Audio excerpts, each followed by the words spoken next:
Hakim-Hakim pasal 9 ayat 1-49. Abimelek menjadi raja di Sikem. Adapun Abimelek bin Yerubbaal pergi ke Sikem kepada saudara-saudara ibunya dan berkata kepada mereka dan kepada seluruh kaum dari pihak keluarga ibunya, "Tolong katakan kepada seluruh warga kota Sikem, manakah yang lebih baik bagimu? 70 orang memerintah kamu, yaitu semua anak Yerubbaal, atau 1 orang? Dan ingat juga bahwa aku darah dagingmu." Lalu saudara-saudara ibunya mengatakan hal ikwalnya kepada seluruh warga kota Sikem. Maka condonglah hati orang-orang itu untuk mengikuti Abimelek, sebab kata mereka, "Memang ia saudara kita." Sesudah itu mereka memberikan kepadanya 70 uang perak dari kuil Baal Berit. Lalu Abimelek memberi perak itu sebagai upah kepada petualang-petualang dan orang-orang nekat supaya mengikuti dia. Ia pergi ke rumah ayahnya di Ofra, lalu membunuh saudara-saudaranya, anak-anak Yerubbaal, 70 orang di atas satu batu. Tetapi Yotam, anak bungsu Yerubbaal, tinggal hidup karena ia menyembunyikan diri. Kemudian berkumpullah seluruh warga kota Sikem dan seluruh Bet Milo. Mereka pergi menobatkan Abimelek menjadi raja dekat pohon terbantin di tugu peringatan yang di Sikem. Setelah hal itu dikabarkan kepada Yotam, pergilah ia ke gunung Gerisim dan berdiri di atasnya. Lalu berserulah ia dengan suara nyaring kepada mereka, "Dengarkanlah aku, kamu warga kota Sikem, maka Allah akan mendengarkan kamu juga. Sekali peristiwa pohon-pohon pergi mengurapi yang akan menjadi raja atas mereka." Kata mereka kepada pohon zaitun, "Jadilah raja atas kami." Tetapi jawab pohon zaitun itu kepada mereka, "Masakan aku meninggalkan minyakku yang dipakai untuk menghormati Allah dan manusia dan pergi melayang di atas pohon-pohon?" Lalu kata pohon-pohon itu kepada pohon ara, "Marilah, jadilah raja atas kami." Tetapi jawab pohon ara itu kepada mereka, "Masakan aku meninggalkan manisanku dan buah-buahku yang baik dan pergi melayang di atas pohon-pohon?" Lalu kata pohon-pohon itu kepada pohon anggur, "Marilah, jadilah raja atas kami."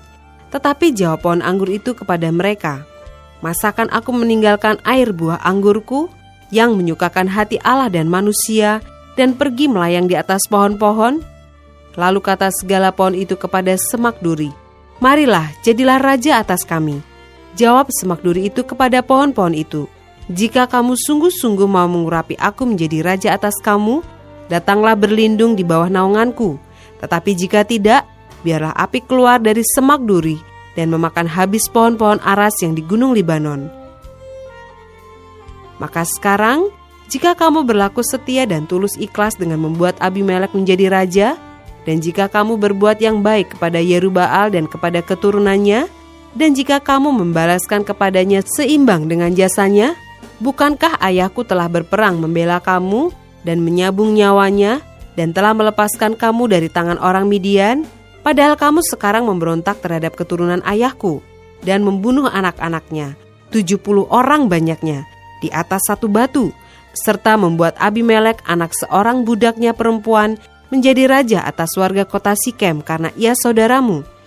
Jadi jika kamu pada hari ini berlaku setia dan tulus ikhlas kepada Yerubbaal dan keturunannya, maka silahkanlah kamu bersuka cita atas Abimelek, dan silahkanlah ia bersuka cita atas kamu. Tetapi jika tidak demikian, maka biarlah api keluar daripada Abimelek dan memakan habis warga kota Sikem dan juga Bet Milo, dan biarlah api keluar daripada warga kota Sikem dan juga dari Bet Milo dan memakan habis Abimelek. Kemudian larilah Yotam. Ia melarikan diri ke Beer dan tinggal di sana karena takut kepada Abimelek saudaranya itu. Setelah 3 tahun lamanya, Abimelek memerintah atas orang Israel, maka Allah membangkitkan semangat jahat di antara Abimelek dan warga kota Sikem, sehingga warga kota Sikem itu menjadi tidak setia kepada Abimelek. Supaya kekerasan terhadap ke-70 anak Yerubbaal dibalaskan, dan darah mereka ditimpakan kepada Abimelek saudara mereka, yang telah membunuh mereka, dan kepada warga kota Sikem yang membantu dia membunuh saudara-saudaranya itu.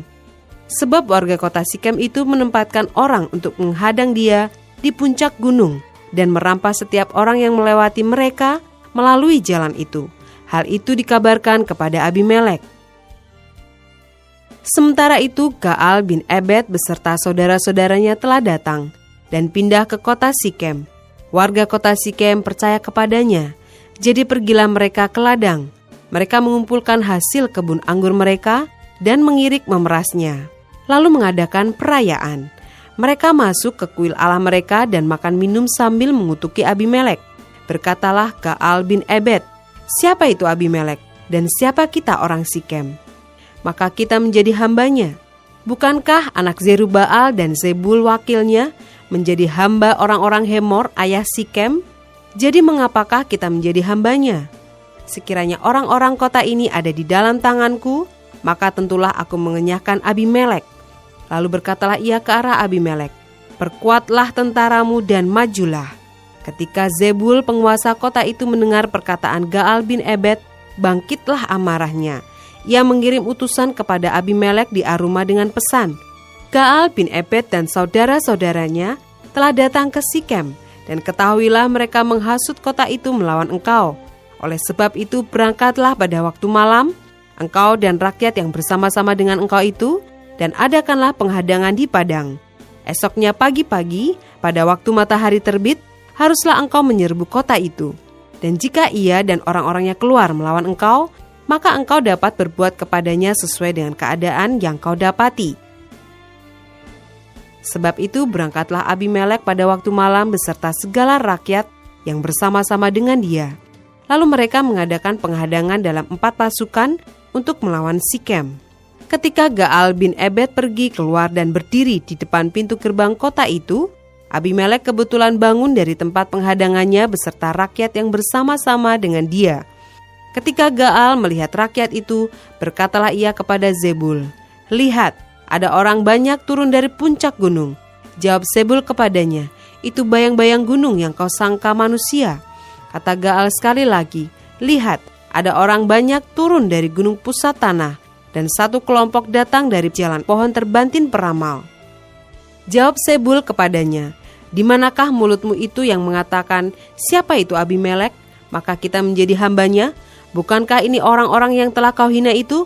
Majulah sekarang untuk memerangi mereka." Maka majulah Gaal dengan dipandangi oleh warga kota Sikem, lalu berperang melawan Abimelek. Tetapi Abimelek mengejar dia, dan ia melarikan diri dari depannya, dan banyaklah orang tewas sampai di depan pintu gerbang. Adapun Abimelek tinggal di Aruma, tetapi Zebul mengusir Gaal dan saudara-saudaranya, sehingga mereka ini tidak dapat tinggal di Sikem. Keesokan harinya orang-orang kota itu pergi ke ladang. Setelah hal ini dikabarkan kepada Abimelek, dibawanyalah rakyatnya, dibaginya dalam 3 pasukan. Lalu mereka mengadakan penghadangan di padang. Ketika dilihatnya bahwa orang-orang kota itu keluar dari dalam kota, bangunlah ia menyerang mereka serta menewaskan mereka. Abimelek dan pasukan yang bersama-sama dengan dia menyerbu dan menduduki pintu gerbang kota. Sedang kedua pasukan lain itu menyerbu dan menewaskan semua orang yang ada di padang. Sehari-harian itu Abimelek berperang melawan kota itu.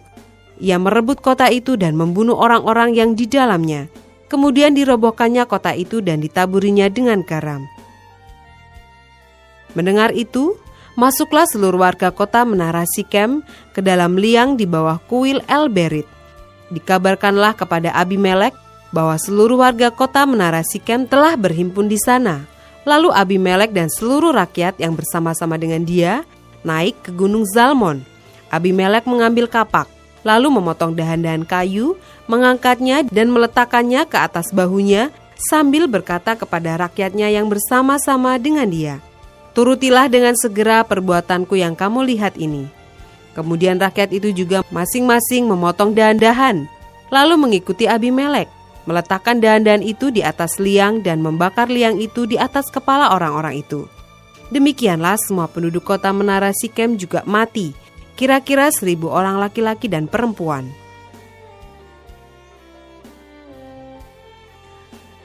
Ayat 50-57. Abimelek mati ditimpa batu. Selanjutnya Abimelek pergi ke Tebes. Ia mengepung Tebes, lalu merebutnya. Tetapi ada sebuah menara yang kuat di tengah-tengah kota, dan semua laki-laki dan perempuan seluruh warga kota itu melarikan diri ke situ. Mereka menutup pintu di belakangnya dan naik ke atas sotoh menara itu. Lalu sampailah Abimelek ke menara itu, menyerangnya dan dapat menerobos sampai ke pintu menara itu untuk membakarnya. Tetapi seorang perempuan menimpakan sebuah batu kilangan kepada kepala Abimelek dan memecahkan batu kepalanya. Dengan segera dipanggilnya bujang pembawa senjatanya dan berkata kepadanya, "Hunuslah pedangmu dan bunuhlah aku, supaya jangan orang berkata tentang aku, seorang perempuan membunuh dia." Lalu bujangnya itu menikam dia sehingga mati. Setelah dilihat oleh orang Israel bahwa Abimelek telah mati, pergilah mereka masing-masing ke tempat kediamannya. Demikianlah Allah membalaskan kejahatan yang dilakukan oleh Abimelek kepada ayahnya, yaitu pembunuhan atas ke-70 saudaranya. Juga segala kejahatan orang-orang Sikem ditimpakan kembali oleh Allah kepada kepala mereka sendiri. Demikianlah kutuk Yotam bin Yerubbaal mengenai mereka.